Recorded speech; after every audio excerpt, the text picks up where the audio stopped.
समाज के हर क्षेत्र में औरत का शिक्षित होना बहुत जरूरी है, क्योंकि ये न सिर्फ औरत का अधिकार है बल्कि उसकी पहचान मजबूत करने का एक जरिया भी है।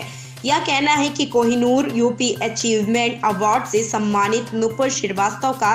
देखिए हमारे संवाददाता प्रीतपाल सिंह के साथ नूपुर की खास बातचीत। कहते हैं जहाँ चाह वहाँ रहा।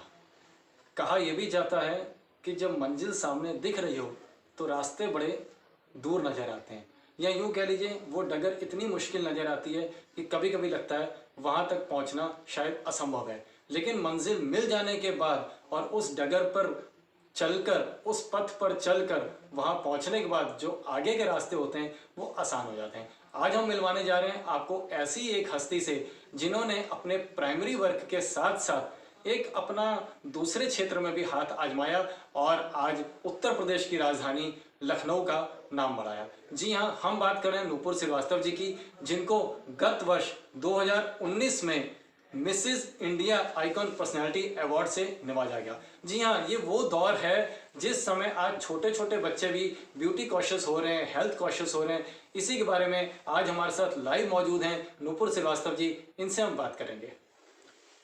नमस्ते नूपुर जी, सबसे पहले तो आपका स्वागत है राष्ट्र की बात में, और हमारे पूरे परिवार की तरफ से आपको बहुत बहुत शुभकामनाएं। शुक्रिया।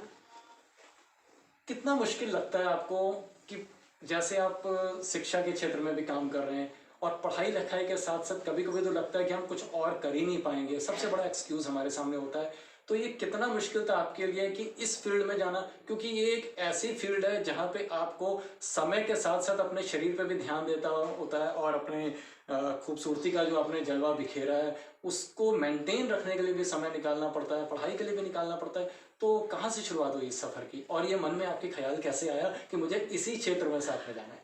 मेरे मन में कोई ख्याल आया नहीं था। मैं शिक्षा के स्तर में आगे बढ़ रही थी। मैंने मैनेजमेंट में बिजनेस एडमिनिस्ट्रेशन से एमबीए किया है और मैं बीबीडी यूनिवर्सिटी की पढ़ी हुई हूँ, लेकिन और असिस्टेंट प्रोफेसर के पद पे हूँ इस वक्त वहाँ पर मैनेजमेंट डिपार्टमेंट में। तो मैंने कभी सोचा ही नहीं था कि मैं इस स्तर में आगे बढ़ूंगी, क्योंकि मेरे लिए हेल्थ कॉन्शियस होना मेरे लिए बहुत इम्पॉर्टेंट शुरू से रहा है। लेकिन इन सौंदर्य प्रतियोगिता में जाना ये मेरे लिए बहुत बड़ा चैलेंज था, क्योंकि मैं इस उम्र में आके अगर मैं ये सोचूं कि मैं आगे इस फील्ड में बढ़ूंगी तो ये मेरे लिए बहुत मुश्किल था, क्योंकि मेरे 2 बच्चे हैं और मैं इस स्तर पे सोच भी नहीं सकती थी। लेकिन मुझे जो प्रोत्साहन मिला है वो मुझे मेरे अपने घर वालों से, परिवार से, माँ बाप से, मेरे बच्चों से मिला। और फिर मैंने अपने बारे में सोचा, मैंने अपने ऊपर ध्यान देना शुरू किया। और मैं ये कहना चाहूँगी कि आजकल की नारियाँ जो इस सब चीज़ों से अपने ख्वाब को, अपने सपनों को दबाकर, अपने और चीज़ों की अपने को प्रायोरिटी ना देकर दूसरी चीज़ों को प्रायोरिटी देती हैं, तो मैं उन सब से कहना चाहूँगी कि वो अपने सपनों को आगे बढ़ाएं। जैसे कि मैंने सोचा कि मैं अपने सपनों को आगे बढ़ाऊं, और इसीलिए मैंने इस प्रतियोगिता में गई। मैं इस प्रतियोगिता में ये सोच के नहीं गई थी कि मैं जीतूंगी। मैं ये सोच के गई थी कि मैं कुछ सीखने जा रही हूँ वहाँ पर, और मैं सीखने के पर्पज से ही वहाँ पे गई थी कि मैं कुछ नहीं तो मैं सीख के तो आऊँगी वहाँ पर, क्योंकि मुझे खुद पे इतना भरोसा था। और उसी भरोसे के वजह से ही मैं इस प्रतियोगिता में जीत के आई। और मुझे गर्व महसूस इस ये भी होता है क्योंकि मैं ही एक अकेली थी जो उत्तर प्रदेश क्षेत्र से थी, और मैं वहाँ पे जीत के आई। और जब मैं वहाँ से सम्मानित होके आई, मुझे जब ये खिताब मिला, तो फिर मुझे यहाँ आकर उत्तर प्रदेश में कई जगह सम्मानित किया गया, जिसके लिए मुझे बहुत मैं तहे दिल से शुक्रगुजार हूँ। और अभी हाल ही में मुझे कोहिनूर यूपी अचीवमेंट अवार्ड से भी नवाजा गया, जो भारतेंदु नाट्य अकेडमी में हुआ है अभी। और उसके लिए भी मैं मिसेस मोनी मिश्रा को तहे दिल से धन्यवाद देना चाहती हूँ, क्योंकि वो एक सामाजिक कार्यकर्ता हैं जिनकी वजह से मुझे इस क्षेत्र में आने को मिला और इतना बड़ा अवार्ड मिला है इस बार। बचपन से ये शौक था, या स्कूल टाइम में जैसे होता है कि कल्चरल एक्टिविटीज़ होती हैं स्कूल के स्टेज पे भी, ग्रुप डांस, ग्रुप सॉन्ग और बहुत सारी अदर एक्टिविटीज़ होती हैं, क्या उस समय भी कभी आपने सोचा था कि रैंप पे भी कभी स्टेज के साथ साथ जाने का मौका मिलेगा? ये शौक तो मेरा बचपन से रहा है, क्योंकि मैं बचपन से ही अब ब्यूटी कॉन्शियस बहुत ज़्यादा थी अपने चीज़ों को लेकर। और मैं पढ़ाई करती थी, लेकिन मेरा रुझान हमेशा कल्चरल एक्टिविटीज़ में ही रहता था। जैसे मैं डांस मैंने प्रभाकर किया है कथक से, और मैंने बातखंडे से भी भरतनाट्यम का कोर्स किया है। तो मैं इस क्षेत्र में हमेशा रही हूँ, और बातखंडे में जितने भी कार्यक्रम होते थे मैं उसमें भी पार्टिसिपेट करती थी। तो ये मेरा बचपन का शौक रहा है कि मुझे इस चीज़ों में जाना, लेकिन मुझे ये नहीं पता था कि मैं इस उम्र में आके इस शौक को और इस सपने को पूरा कर पाऊंगी। कहते हैं रैंप पे चलने वालों की कोई उम्र नहीं होती। ऐश्वर्या राय आज भी कभी कभी रैंप पे आती हैं। जी। तो आप उम्र को ब्यूटी के साथ क्यों कंपेयर कर रहे हैं बार बार? इसलिए कर रही हूँ क्योंकि इस उम्र पे आके अक्सर क्या होता है, हम औरतें, हम नारी जो सोचते हैं कि अब चीज़ों को छोड़ देते हैं कि इस उम्र में आके क्या अब रैंप पे चलेंगे, अब अपने ऊपर क्या ध्यान देंगे, और उस फिर फैमिली और बाकी चीज़ों की प्रायोरिटी को हम देखने लगते हैं। तो बार बार मैं उम्र को इसलिए कह रही हूँ क्योंकि इस उम्र में आकर अगर आप ये सोच रहे हैं कि आपको अपने ऊपर ध्यान देना है, आगे बढ़ना है, अपने सपनों को पूरा करना है, तो मुझे लगता है कि ये सबसे ज़्यादा ज़रूरी है हर स्त्री के लिए। और ये हर किसी को करना चाहिए, अपने बारे में ध्यान देना चाहिए। और रैंप पे आना मेरा एक सपना था जो मैं शायद अब पूरा कर पाई हूँ, और उस सपने के साथ अब मैं जी रही हूँ। जैसे कि आप प्रोफेसर हैं जी। बीबीडी यूनिवर्सिटी में, जी। तो जो टीचर होता है, जो प्रोफेसर होता है, जी। वो क्लास के अंदर ज़्यादातर बच्चों को पढ़ो पढ़ो पढ़ो पढ़ो जी। इस पे ध्यान देना कहता है। जी। क्या कभी किसी बच्चे ने भी आपसे ही कहा कि मैं भी मैडम आप ही की तरह इस लाइन में आना चाहती हूँ, खास करके लड़कियों ने? हाँ, लड़कियां बहुत ज़्यादा मेरे से अटैच्ड हैं, क्योंकि वो लड़कियां मेरे से सीखना भी चाहती हैं और मुझसे कहती भी हैं। तो मैं उनको यही कहती हूँ कि सबसे ज़्यादा ज़रूरी आज के युग में है शिक्षा। और हर बच्चे का मूल उद्देश्य शिक्षा होना चाहिए, और मैं भी एक समाज के लिए ये चाहती हूँ कि ये मेरा मूल उद्देश्य है कि शिक्षा का स्तर बढ़ाया जाए, और जो शिक्षा का अधिकार है वो हर बच्चे तक पहुँचना चाहिए। इसलिए मैं इस शिक्षा के क्षेत्र को छोड़ना नहीं चाहती, और मैं इसी तरीके से बच्चों को अपनी शिक्षा भी देना चाहती हूँ और समाज की भी सेवा करना चाहती हूँ। व्यक्तिगत प्रश्नों से हट के कुछ राजनीति की बात हो जाए। जी। शिक्षा क्षेत्र में बहुत बड़ा शिक्षा नीति को लेकर के अभी सेंट्रल गवर्नमेंट ने बदलाव किया है। जी।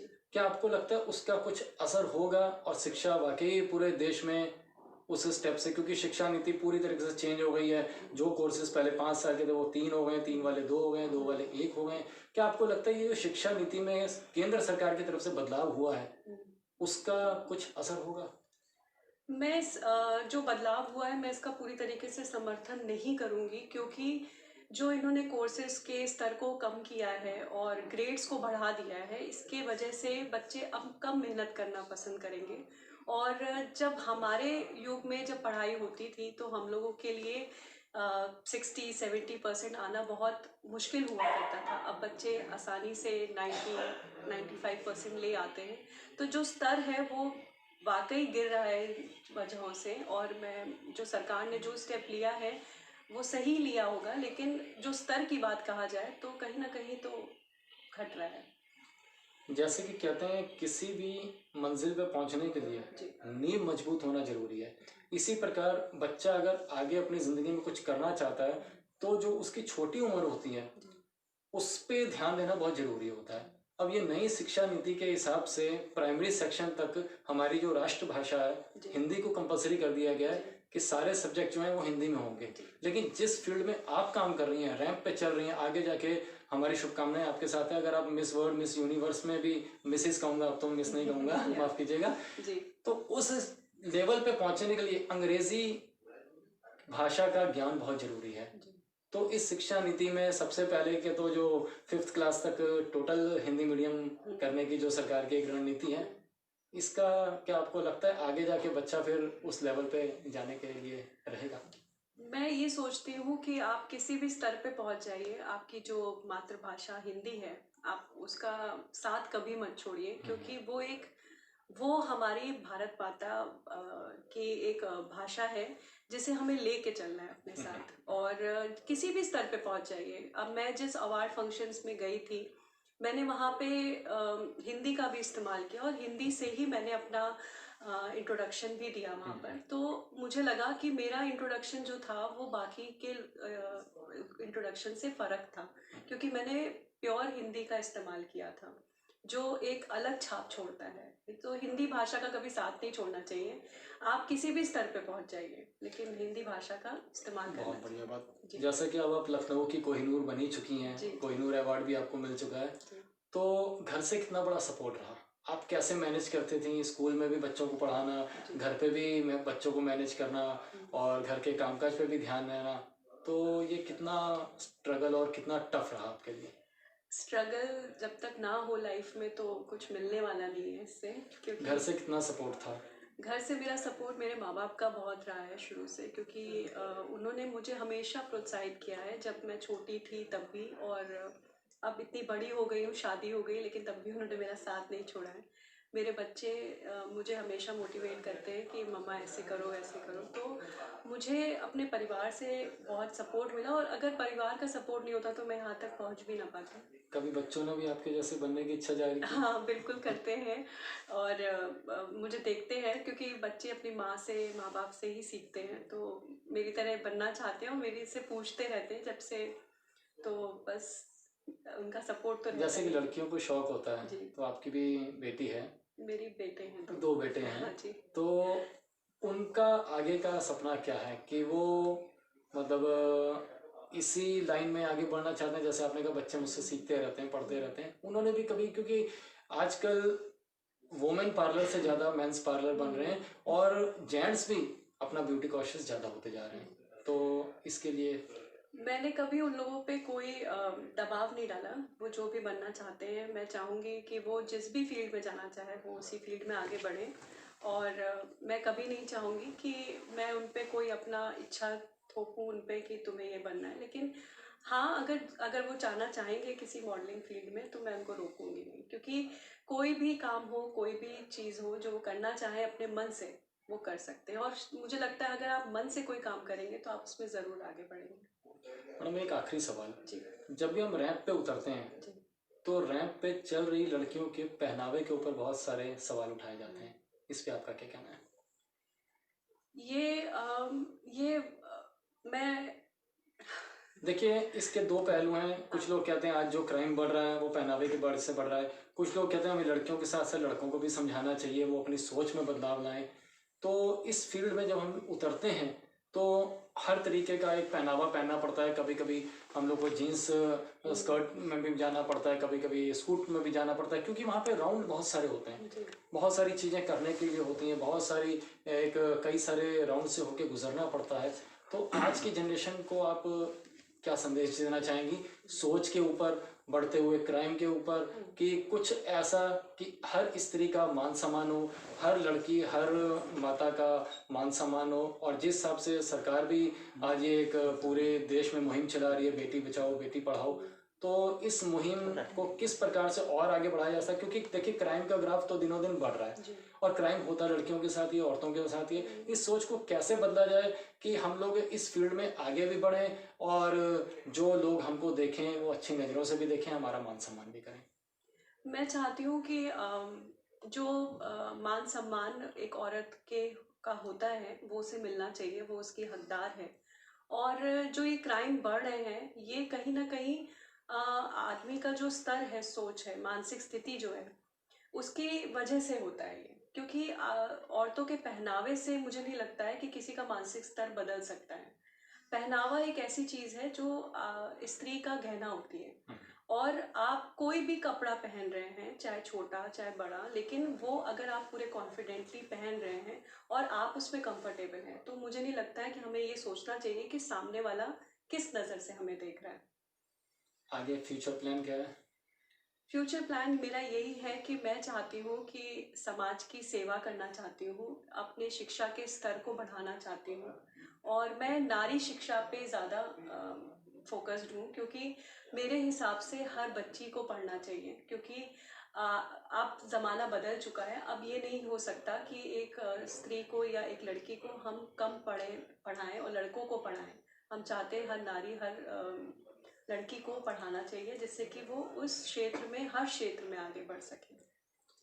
इस लाइन से जुड़ी हुई बहुत सारी अभिनेत्रियां जी चाहे हेमा मालिनी जी की बात करें, जैसे आपने बोला कि मैं कथक भी करती थी जी और भरतनाट्यम, हम्म, उन्होंने भी आगे चल के राजनीति में कदम रखा। जी नगमा जी बहुत हमारे फिल्म इंडस्ट्री का बहुत अच्छा नाम, वो भी आगे जाके, उर्मिला जी भी राजनीति में आ गई। तो रैंप पे चलने वाली लड़कियां आगे जाके राजनीति का सहारा ले रही हैं समाज सेवा के लिए। जी तो आपको क्या लगता है? ये तो बहुत अच्छी बात है कि हम राजनीति का सहारा ले रहे हैं, क्योंकि समाज की सेवा तभी हो सकती है जब आप समाज में उतरेंगे। लेकिन जिस क्षेत्र से ये अभिनेत्रियां जीतती हैं, जीतने के बाद उस क्षेत्र में कभी नजर नहीं आती है, तो सेवा कैसे होगी? ये तो डिपेंड करता है कि कौन क्या सोच के उतर रहा है उस जगह पे। लेकिन मेरे हिसाब से अगर राजनीति में आकर अगर आप समाज की सेवा कर सकते हैं, क्योंकि वहाँ पे आपको एक पावर मिलती है और उस पावर के सहारे आप समाज की सेवा कर सकते हैं। आपका भी कुछ ऐसा उद्देश्य है? हाँ, अगर ऐसे मौका मिले तो। मौका मिलेगा तो आगे बढ़ेंगे, ऐसा कुछ नहीं। चलिए, राष्ट्र की बात चैनल की तरफ से आपका संदेश गवर्नमेंट तक भी जा रहा है, जी तो हम उम्मीद करेंगे जितने भी सपने आपने आगे के लिए देखे हैं, आप अपने परिवार के साथ ज़िंदगी में आगे बढ़ें और जिस लेवल पे आज आप पहुँचे हैं, जितने पुरस्कार आपने जीते हैं, जी इसमें दिन दुनी रात चौगुनी तरक्की हो। Thank you. बहुत बहुत धन्यवाद। तो ये थी हमारे लखनऊ शहर का कोहिनूर, जिन्होंने बहुत सारे अवार्ड्स शिक्षा क्षेत्र में रहते हुए जो इन्होंने एक रास्ता अपनाया रैंप पे चलने का, और आज उसके ऊपर अग्रसर होते हुए समाज सेवा को भी अपनी ज़िंदगी का एक हिस्सा बनाना चाह रहे हैं और आगे के भी ये बच्चों को इस बात के लिए प्रेरित करना चाह रहे हैं कि वो आगे बढ़ के शिक्षा को एक अपने जीवन का अभिन्न अंग बनाएं। शिक्षा के साथ साथ राजनीति हो, चाहे वो सामाजिक सेवा हो, चाहे वो किसी भी क्षेत्र में आगे बढ़ना चाहें, उनको एक फ्रीडम मिलना चाहिए अपनी सोच को पवित्र रखते हुए। कैमरामैन मनोज मौर्य के साथ प्रीतपाल सिंह, राष्ट्र की बात मीडिया, लखनऊ।